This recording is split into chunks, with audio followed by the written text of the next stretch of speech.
Hello, friends. Back-to-back Zoom chats. Yesterday, it was Corey Hirsch, Sportsnet broadcaster for the Canucks and analyst. And today, finally, a woman. This is very important for me.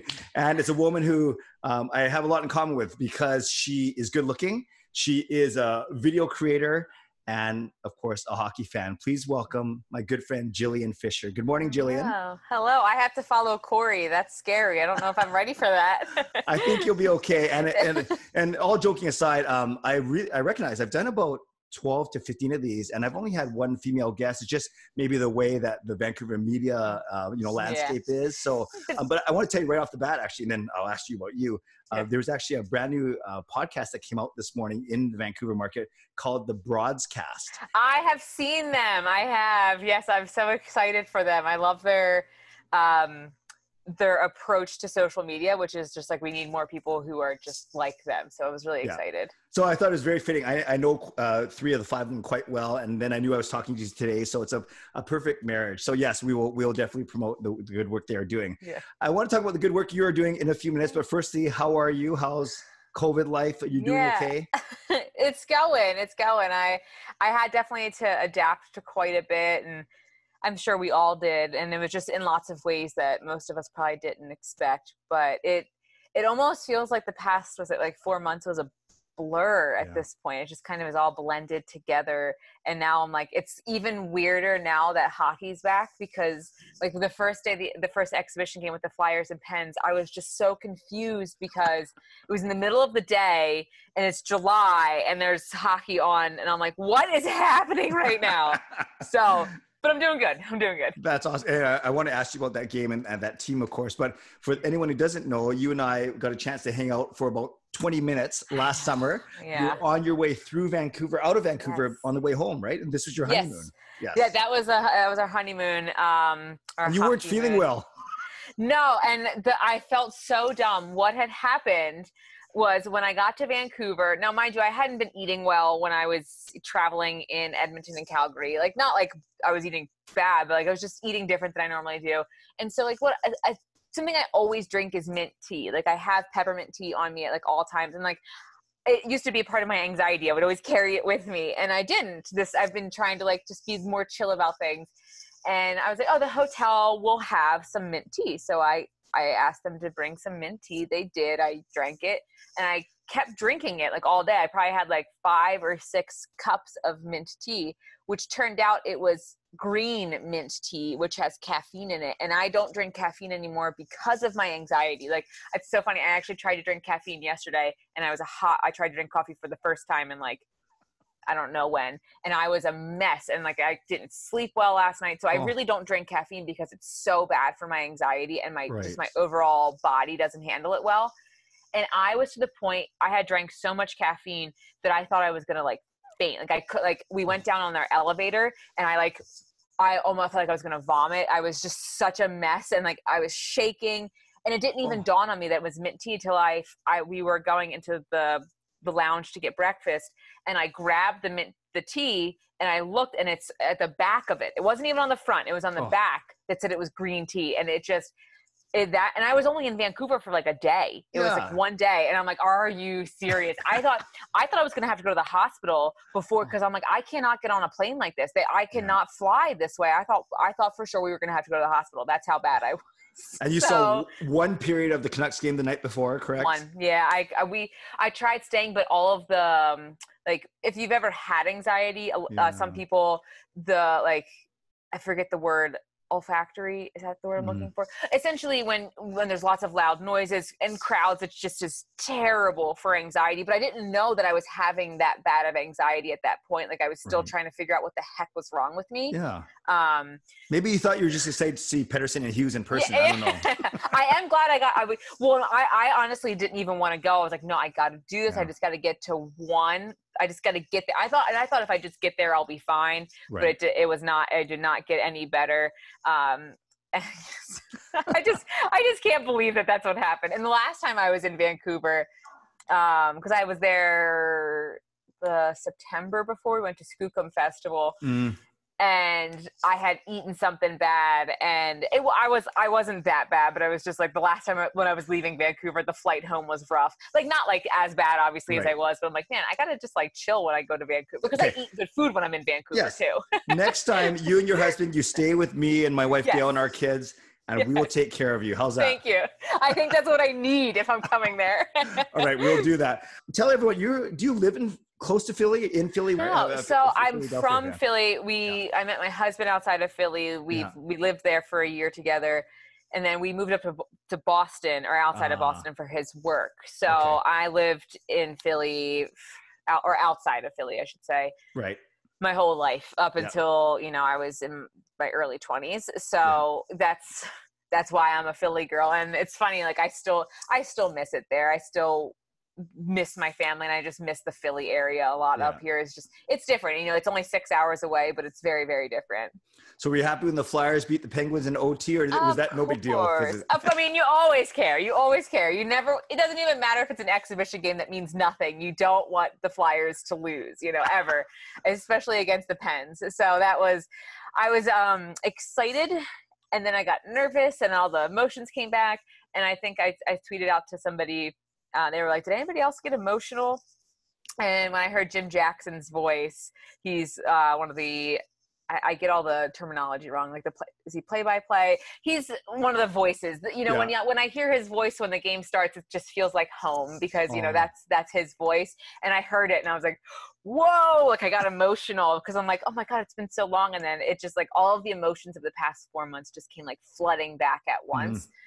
So it's a weird time, but anytime the Flyers can beat the Pens is good.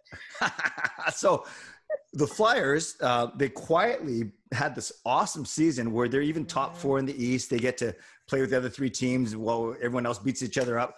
Do you think the Flyers have a chance to actually do this thing? I know 23 other teams are saying the same thing, but yeah, I think it wouldn't surprise, like, there are some teams that, well, actually nothing's going to surprise us right now, right? Like, that's all, this is insane. The fact that we're having these conversations is insane.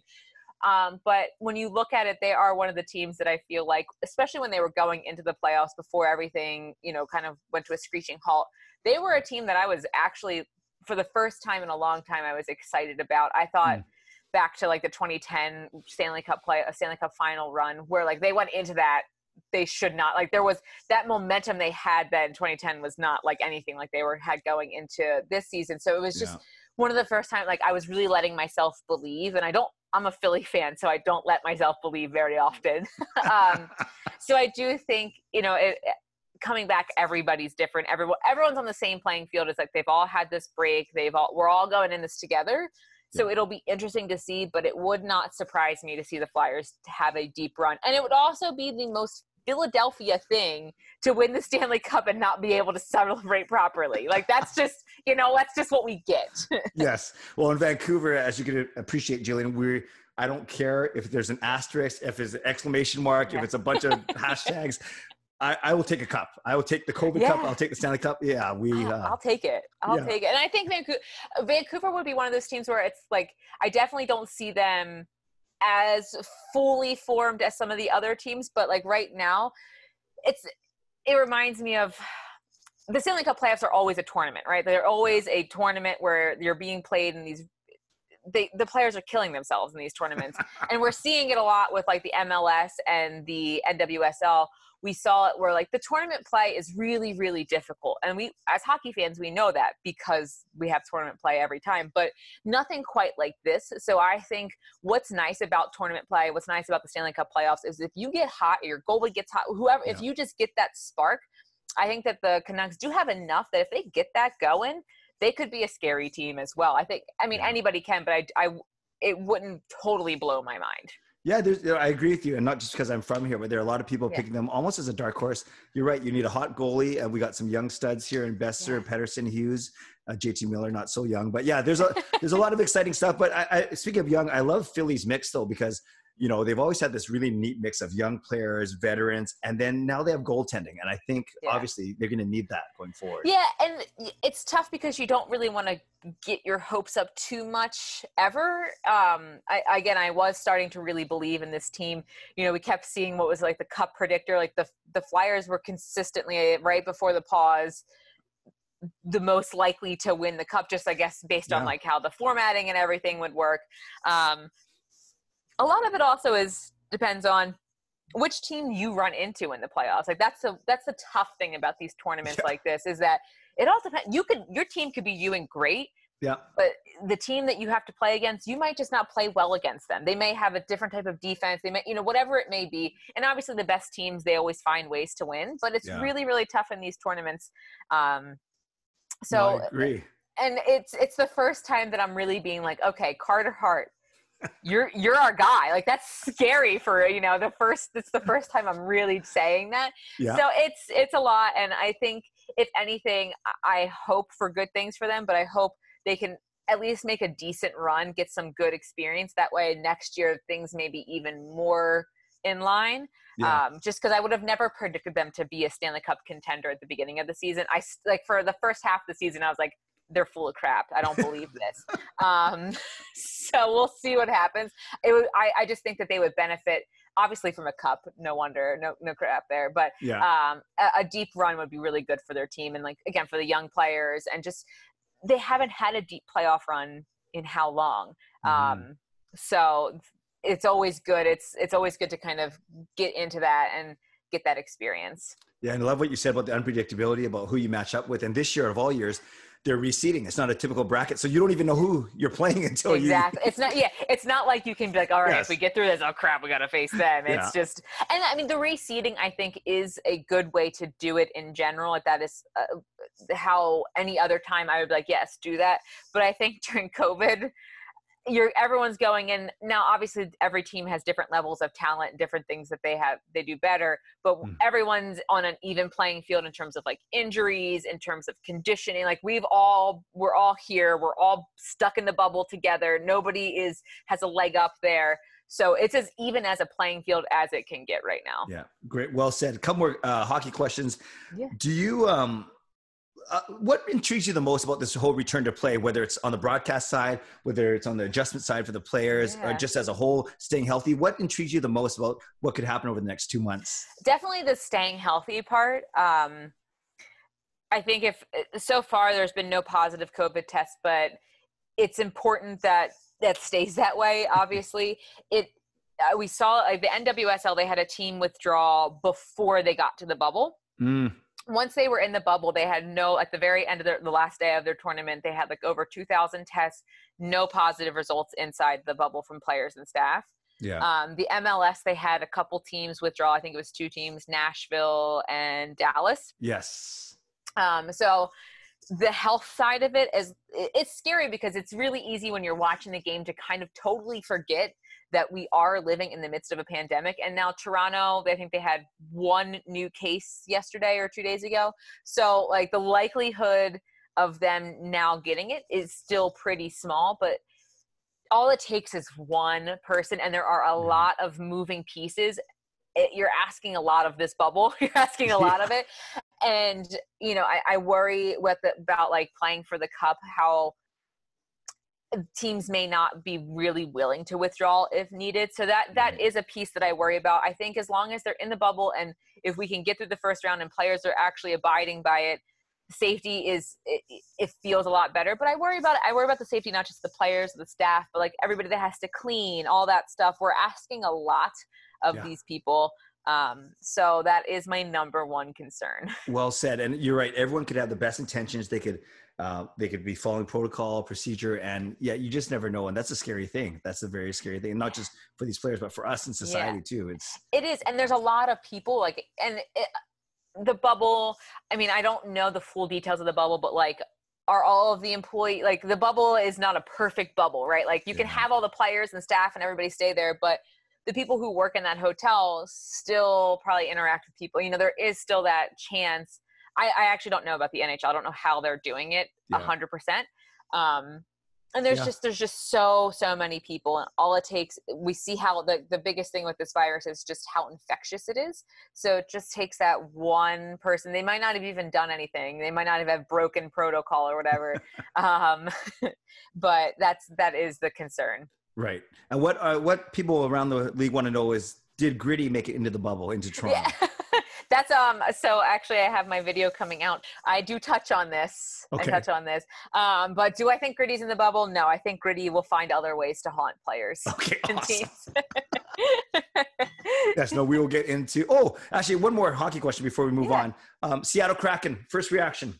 Oh, I love it. That was the name I wanted. The only thing I didn't see coming from this was that everyone, I can't believe I didn't see this, was the crackheads thing. I'm like, guys, no. So I'm glad that like Seattle themselves had said like, no, like that's not how we're going to do this. Like that's offensive. We're not doing that. Yeah. I didn't see that. For that, I feel really naive. But the name itself, I think, is really, really amazing. I think it's fun. I think it's unique. It stands out. It's not in line with everything with the NHL. I was so worried they were going to go with like sockeye, or like when I saw the video, I was like, oh God, they're going to be Seattle Siren. They're going to be the Seattle Siren. Are you kidding me? So I was very happy they did not drop the ball on that. Yes. And I did see you, you reposted a quick clip that you did about a year and a half ago where you said, I hope it's the Kraken. I think it's going to be the Kraken. I keep predicting the future. It's scary. So imagine us in Vancouver. We're 2 hours north of Seattle. We're thrilled, right? We have a geographic rival. It's our whale, our orca whale fin versus, that glorified octopus. You got it. Yeah. So it's going to be a lot of fun. That's pretty cool. And that's funny because I think like 2 or 3 years ago, I'll have to see, I did a video of like 5 reasons Seattle would be a good hockey city. And one of them was like the proximity to Vancouver. Like in the MLS, you have the Cascadia Cup and all that stuff. Like it's just great to have like that natural built-in rivalry. So it was one of the reasons I said it would be a good hockey city. And here we are a couple of years later, we are ready for it. Well, can you predict the Canucks winning the cup or me winning the lottery? One of those two things would be awesome. If you can only pick one, I will start thinking about it. I'll start speaking it into existence for you. Well, publicly, I'll say I want the Canucks to win the cup. Yeah. You know what to think about. Yeah. Okay. I'll try. Thank you. All right. We'll go a bit more serious, then we'll come back to lighthearted stuff. Not that hockey isn't serious. Jillian, I'm impressed that you use your considerable platform to also talk about stuff that's related to hockey, but the off-ice stuff, whether it's the Black Lives Matter and what they're doing for anthems and unity, whether it's work, are you allowed to say BIPOC or do you say BIPOC? Like, I typically don't say like the word out loud either. Like especially because and I really haven't had like, besides with my husband, because we really haven't been around anybody or like my immediate family, we really don't have, like, I don't have conversations. Outside, like I haven't said that word out loud probably because of the conversations I've had like just with my husband. I don't think about like, oh, does that sound weird? Because like I'm just having a conversation with like my mom or like my husband. So and it was, honestly, it was weird it coming off my tongue. I don't say it a lot either, but I understand it. And I know you're an advocate as well, and you tweet about LGBTQ and so many different things using your platform. So a couple questions. Where does it stem from? Have you always been like an advocate for these type of things, or has it been a more recent thing? Yeah. So, I mean, back like because I had Twitter, it says I joined in 2011. I don't remember joining Twitter in 2011. I think I remember started using my Twitter maybe like 2015 or 2014 is when I started using Twitter. And it was that's when I kind of started talking about those things. I had actually, weirdly, it's just something that just actually came up. The guy that I ran the campaign with just emailed me. I started a petition about Kmart not like the way they were treating their workers around holidays. And that was around the time that I started tweeting about like Black Lives Matter and, all these things that come up around social justice and social issues. And at that point, like I think I had like 100 followers or something like that. So not that the amount of followers matters, but I think one thing you had mentioned you want to touch on like is, do I feel that I have to, or do I feel like this kind of burden, or not burden, but do I feel the pressure to say something? Responsibility. And I think responsibility. That's what I'm like, wow, words are hard. I think the thing is that like, as the platform started growing, I became hyper aware of like every step I take, there's a lot more people looking at it. And like, I don't even think I have a large platform compared to many others, but still that doesn't matter. But what ultimately the point is that the larger it gets, the easier it feels that you could mess up publicly, which is definitely scary. But like, you just have to constantly remind yourself, like, is making a mistake scary, or is like having to like the people who have to deal with the actual issues of racism, is that the actual scary part? Like, that's the actual scary part. And that's the part that matters. So it's something that I think I've always kind of been aware of. You know, I've always been like the type of person, it's not even just like on social media. Yeah. Like, I'll never forget, like, my freshman year, second semester in college. Was it my second semester? Oh, I guess I wasn't in the fall semester. I got sick with mono and I wasn't in college. That spring semester, the timeline is all blurring together, but it was right when Obama had become president. And I went to a university that was very red. And so I had quickly learned, and I had come from like a blue bubble. I lived in a blue bubble where I grew up. So I was not familiar with hearing some of the things that I had heard. And it's just something that whenever I heard something, I would say something, and like I got kicked out of people's houses. Like, I was always the loudmouth. I was always the person who, and I learned that from my mom. My mom has always been that person who, if she hears something that she thinks is wrong, she's going to tell you she thinks you're wrong. And if she says something that like somebody's like, hey, you can't say that, she's like, oh, I'm sorry, won't happen again. Like thank you. So I grew up with that. I grew up with somebody who was always saying their mind, who was never afraid to, like, because again, on the internet it's one thing, but also what matters is saying to somebody's face. And that is, you know, that is where like my adrenaline gets pumping, because it is actual confrontations. And I'll never forget the first time it happened, that I was just like, I got in my car because the guy was like, get the F out of my house. I'm like, I don't want to be here. And I just got in my car and I drove, I think, for like 2 hours, because I was just so hyped up, and I just like had music going. And I had never really encountered that before. And that's why I always remind myself, like, that's how I feel. God, like, what I feel doesn't matter, because could you imagine actually being on that side of that attack? Yes. So it's something that's kind of always been, I grew up with somebody who had always tried to give a voice, always tried to speak up. The other thing I've learned too is, like, sometimes you just need to shut up. Like, you just need to stop talking, and you just need to let other people talk, or like, you don't always have to talk about what you've done. A lot of the anti-racism work is done in private. Like, there's no glory, there's no likes for it, there's no retweets for it, unfortunately, because not unfortunately, but like, there is that sense, like, if you're not talking about it, you're not doing it. It's a private thing that you have to do, and you have to have those conversations, like, with your husband, like with your parents, with your with your family members who didn't understand why, you know, I have a brother who, you know, sometimes I'm like, why do I even try having these conversations with you?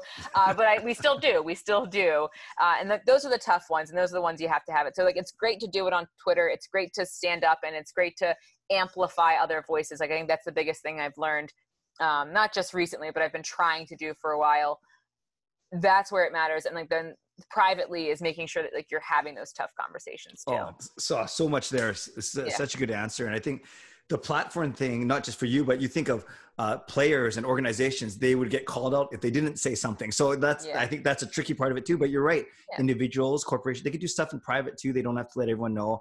And as you know, I'm very involved with my Catholic church and my Catholic faith. And there's a huge social justice element to the work that we do as well. So all the stuff that's happening in the States, it actually, and globally, of course, but it's really opened my eyes. And I've kind of lived in this shelter, maybe because Vancouver, it's nice. And in Canada as a whole, we don't have, say, as big of the issues, but obviously in the past 4 to 5 months, we've been reading, standing with and advocating just as hard. And it's just, what a crazy time.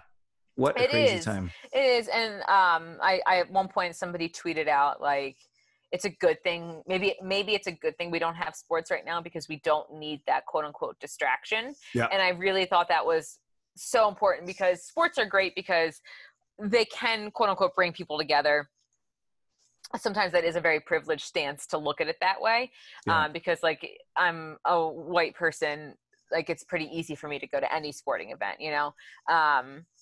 But at the same point, sports are great because they do offer that platform sports have oftentimes been at the forefront of social justice movements. So it is great that it was good that we had that time where there was no sports, because we had the national attention to George Floyd, Black Lives Matter, all the protests that were happening.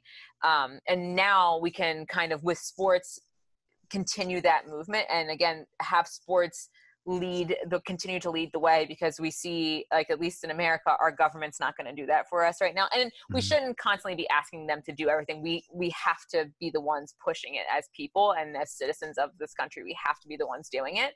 Yeah. And and that's why with the NHL, with their current stance was just not okay. And we saw what happened when they decided to stand for equality. Yeah.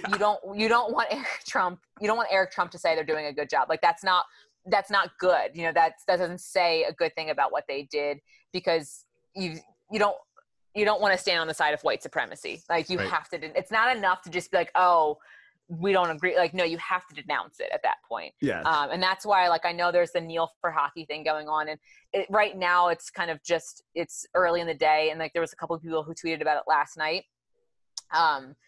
It's not just enough to be like, oh, like, we're just not going to acknowledge it because we don't that's not the person's voice we want to have speaking for us. Like, no, you have to denounce these things. You have to be, it's not enough to just be passive. You have to be active in these kinds of things. Oh, perfect segue. I was just going to talk to you about there's a wonderful marriage that can happen with social justice in sports, but sometimes it doesn't always click. So Eric Trump last night tweets out, what did he say? He was basically congratulating. He said like, thank you, NHL, #standing or something. I think, I know he had #standing was the hashtag, and he called out the NHL. And I think like the best, like the way to look at it is like, when you look at the replies, like, you don't want, who do you want following your sport? I guess like probably in Canada too, NASCAR was always looked at as like this really racist sport that has a racist history, which it does. But they're trying now, and maybe it is too little too late, but they're still doing something. Yeah. And I know that the NHL and NHL players are like just starting to wade into social justice, and it's messy, it's complicated. Yeah, it's not going to be comfortable, and it's not something that you can just dip your toes in and be like, oh, I'm going to take a step back, or I'm going to try to do it my way. Like, no, listen to the Black voices, listen to Black women who are telling you this is not okay. Like, this is you're not doing what you think you're doing. And the hardest thing I think for a lot of people is they want to get defensive right away when somebody calls them out, instead of just being like, you know what? That's right. You know what? We're going to fix that. Don't say I'm sorry. Just say, okay, we'll fix it. Or, well, you know what? We're going to take a moment. We're going to figure this out, and then we'll be better. And then be better. Everyone wants to get defensive about it, and that's just not going to help you at all. Yeah, no, great point. And I'm not sure you heard LeBron James talk after his game yesterday. I did not. No. Yeah, it's really interesting how I think the NBA has always seemed to be like a forerunner when it comes to social justice movements, initiatives. And you're right, hockey is just it's not like they didn't believe in it, but the culture of hockey just simply isn't there yet, but at least they're making strides, or trying to. They are making strides. I mean, there's definitely some work that can be done. I know, like with the NBA, and like the WNBA also needs a lot of credit. Those women they've been the true like pioneers of sport and social justice. They need all of the credit. And change doesn't happen overnight, but when everything was happening, hockey players, they recognized, okay, like, man, something is wrong. We saw, was it Joe Thornton? Was he like one of the first ones that tweeted something out, I think? Yeah. I might be getting that player wrong. Yeah. But so it's one thing to tweet about it once, but then you have to follow these things up with actions, and your actions need to match your words. And right now they're not. And that's where you see this disconnect. That's why you see this anger and frustration, because it's not the first time with the NHL that they've said something because it was the right thing to say at that time, and then they didn't want to do the hard work. Like, you have to want to do the work. Well said. Well said. All right. Speaking of work, let's get back to something lighter. I love every single video you put out. Thank and, you. and for anyone somehow who hasn't seen some of Jillian's work, some of her most famous videos, work she's done regarding the NHL, end of season banners. What would every team have on their banner that's get raised up to the rafter? Thoughts on Seattle expansion, how teams live with each other during the quarantine, every type of hockey fan and every fan after the trade deadline. Out of all those, which one was your one favorite? Your absolute favorite? So actually it's one that you didn't mention. It was when I went and asked Penguins fans and Flyers fans at the stadium scenes to say nice things about each other. Just because for me, it's all about fans and fandom. Like, that is my number one passion. And that was an idea that I wanted to continue to build on, like asking fans to say nice things, but COVID has since gotten in the way. But that one was probably my favorite video that I've ever done. And then after that, I really liked, it was the first time I really sat down and did dialogue between teams, which was how, and I think it was this one, was how NHL teams feel about the Seattle expansion. Mm-hmm. And it was one of the first times I sat down and I had lines where it was a script where players were teams were talking to each other, and I was one person playing them all. Because before it was just like a fan saying one line. It's one line, a bunch of one quick one-liners. Mm-hmm. And there was no interaction. And this was the first time I did that. And it was a totally different way of doing a video. And I really enjoyed that one. That was one of my favorite ones I've done. But they all have their pros and cons, I guess you could say. Oh, for sure. And I think the fact that one of the many appealing things, attractive things about your videos are that you don't purport to be like an advanced stats geek, or you don't purport to be an analyst or broadcast. You are doing it truly from a fan's perspective. Yeah. And I think that's why it resonates with fans from 31 different cities and across the world. So does that mean you had to make sure you had a piece of apparel for every single team? Yeah. So that, the first time I did it was 2 Augusts ago, not this current August. Well, it's technically August tomorrow, but not last August, but the one before. And I was short a couple of teams because what I was doing before I was doing these types of videos was I was actually kind of working, I was hustling, right? I was going and I would go to a city and I would find a brand. I would find somebody that needed something from that city, whether it was video footage, whether it was research, whatever it was. And I would go and I would do something from there. And I would work with different companies and whatnot so that I could give them access. One time I went to Yankee Stadium and I interviewed fans on camera for a company who was trying to get their foot in the door with the Yankees, and they needed footage and they needed somebody talking to the actual fans. So I got paid to do that because, that's not one, they were in a different country, so they couldn't get there physically. So, and that's what I would do. I would try to find somebody everywhere I would go. So I had traveled quite a bit, and whenever I would travel, because I wanted to see a game, I would get a shirt from that team. So when the time came to do that video, I was short a couple of shirts. So I just went to Amazon and quick added them to cart. It was under $50 to get the last couple. How sometimes on Amazon there's ridiculous deals where it's $2 for this shirt, but it's an add-on item, $5. So that is how, and then once the video started happening, people kept sending me things. Oh, cool. So I have so many shirts. And when I did the NHL awards last year, they had sent me a jersey for each team for the Hart Trophy, and then a shirt from each team for the other 2 awards that I did. So I was constantly getting gear from them. So it's not a bad thing, but my laundry room is currently filled with sports apparel. I had to, when quarantine started, I actually went through all my sports stuff to get rid of some, because I had when I went to Australia, I had a scarf. I had all these different things, Japan, everywhere I went, I had got something. I was all right, we need to tone this down a little. We need to get this under wraps because this is out of control. Wow. So that was what my first quarantine project was.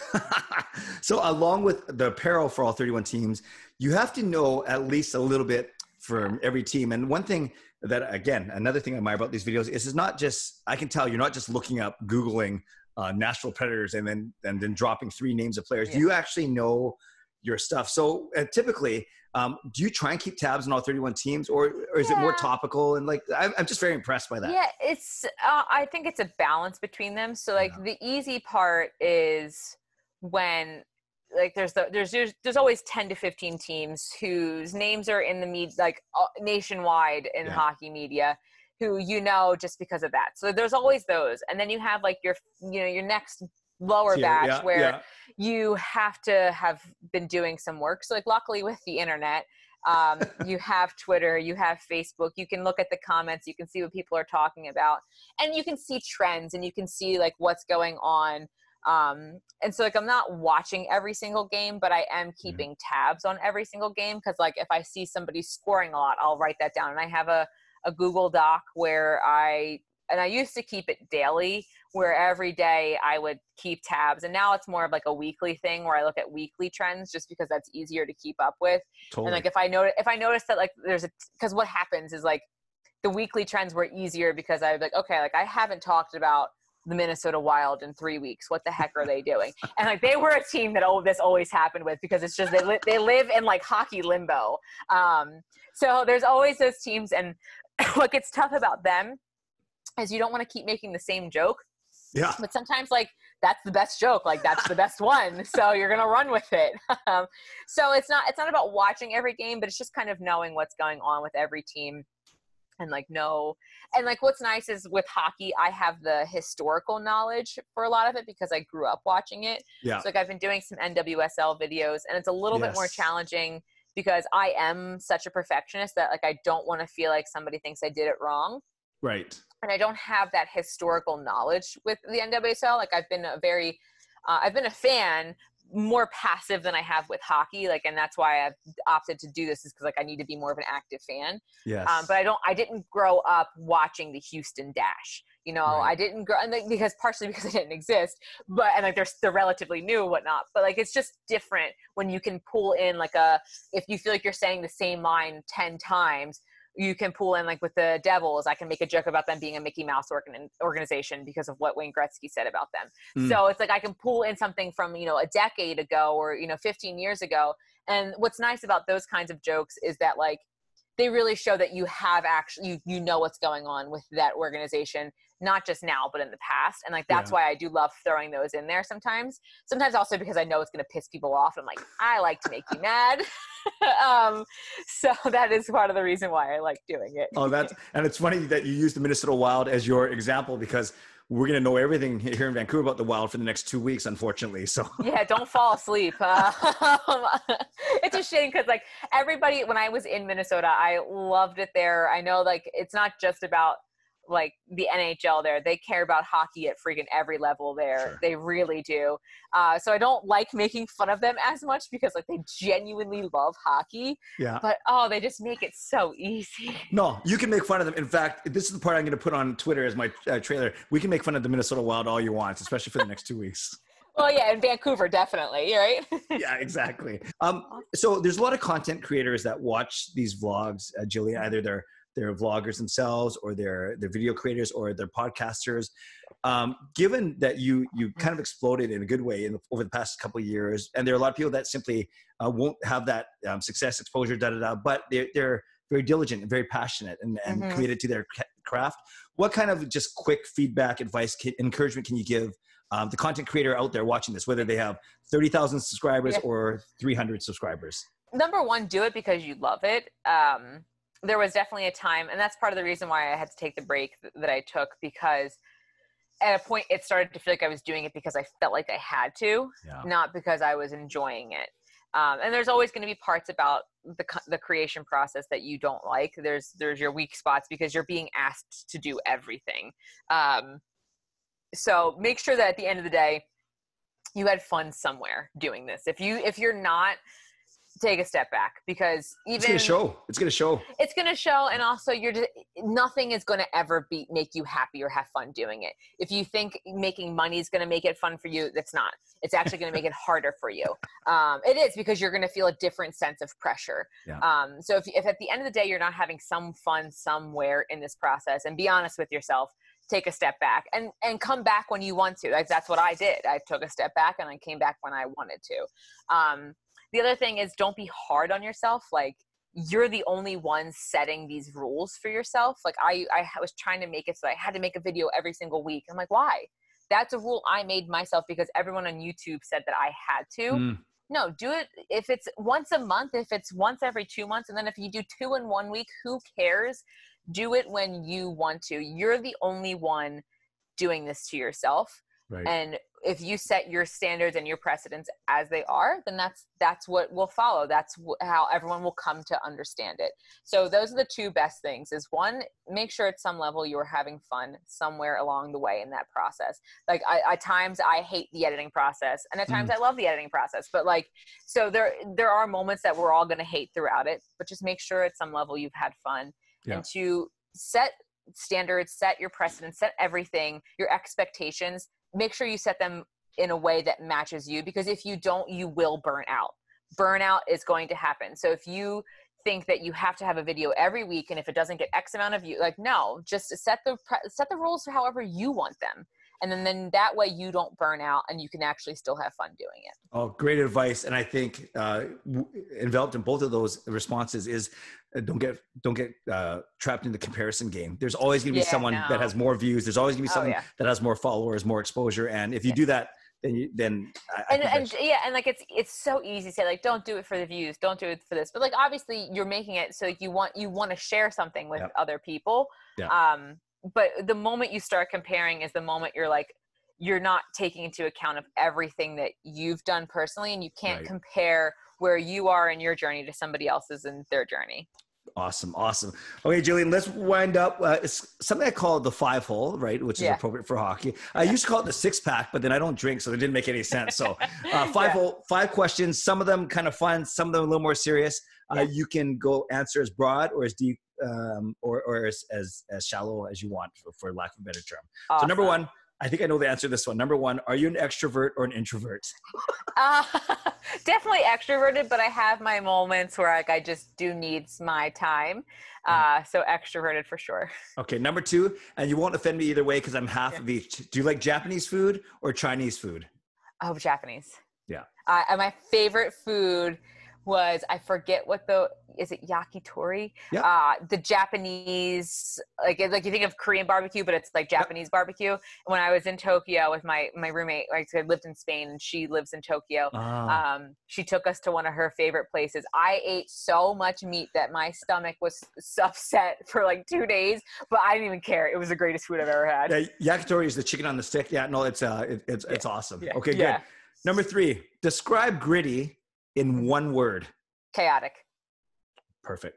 100% chaotic. And by the way, did you want to, I didn't bounce back to it. Did you want to say anything more about, does Gritty, do you talk about him in your new video today, or maybe? I do, briefly, very, very briefly. It's like, honestly, like 10 seconds of the video, and it's probably my favorite 10 seconds in the video.